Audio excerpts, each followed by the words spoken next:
السلام علیکم ورحمۃ اللہ وبرکاتہ۔ ناظرین، آپ دیکھ رہے ہیں زین مدنی اسلامک چینل اور میں ہوں آپ کا میزبان محمد زین مدنی۔ ناظرین، جیسا کہ آپ کو معلوم ہے کہ ہم ریاض الصالحین ریکارڈ کر رہے ہیں۔ آج ہم ریاض الصالحین کی حدیث نمبر 46 یعنی 46 ریکارڈ کریں گے۔ آپ سے التماس ہے کہ ہمارے چینل کو سبسکرائب کریں، لائک کریں، شیئر کریں اور بیل آئیکن پہ کلک کریں تاکہ ہر آنے والی نئی ویڈیو آپ تک پہنچ سکے۔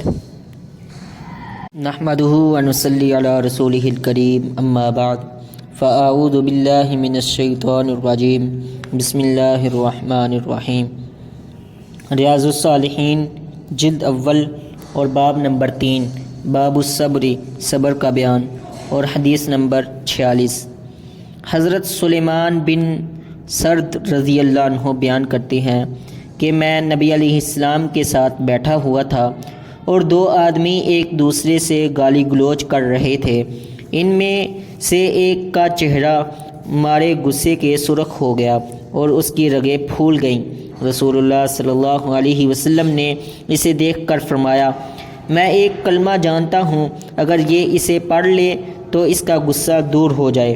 اگر یہ شخص کہے اعوذ باللہ من الشیطان الرجیم، میں شیطان مردود سے اللہ کی پناہ میں آتا ہوں، تو اس کا جوش و غضب ختم ہو جائے گا۔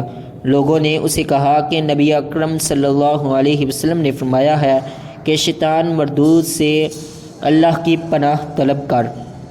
اسے بخاری و مسلم نے روایت کیا ہے۔ حافظ صلاح الدین یوسف صاحب نے اس حدیث سے فائدہ نکالا ہے، وہ کچھ اس طرح ہے کہ غصے کے وقت یہ شعوری احساس کہ یہ غصہ شیطانی وسوسہ ہے، مجھے شیطان سے اللہ کی پناہ طلب کرنی چاہیے، یقیناً غصے کے ازالے کے لیے بہترین نسخہ ہے۔ کاش کہ مغلوب الغضب قسم کے لوگ اس نسخے پر عمل کر کے دیکھیں۔ راوی حدیث حضرت سلیمان بن سرد رضی اللہ عنہ۔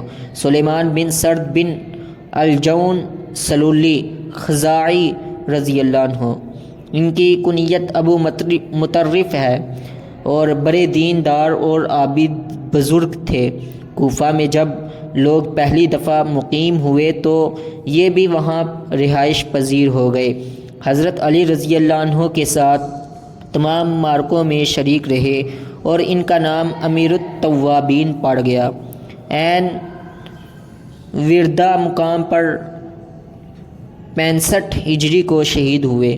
انہیں نبی اکرم صلی اللہ علیہ وسلم کے 15 فرامین روایت کرنے کا شرف حاصل ہوا۔ وما توفیقی الا باللہ۔